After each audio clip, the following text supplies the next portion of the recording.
avons des revendications qui sont multiples. Hein.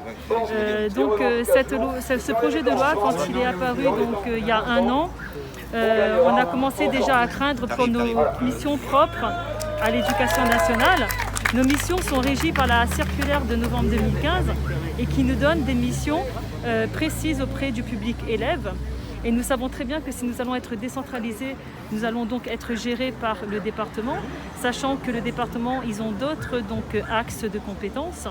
Et donc aujourd'hui, c'est vrai qu'on craint pour un ensemble de choses. D'abord pour les modifications de nos missions, modifications de nos statuts.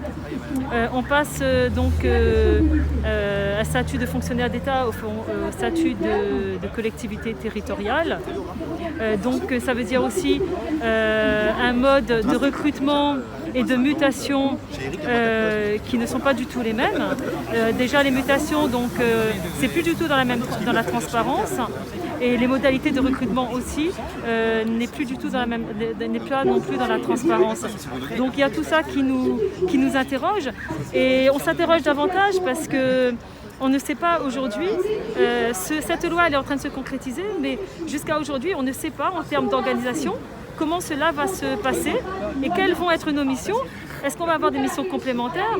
Est-ce qu'on va changer? Est-ce qu'on sera encore dans les établissements scolaires? Donc c'est un ensemble vraiment d'interrogations qui nous inquiètent parce qu'on n'a pas été éclairé, on n'a pas été concerté sur ce sujet. Et donc aujourd'hui, on revendique d'avoir plus d'informations. On revendique notre statut à l'éducation nationale, lequel on est très attaché.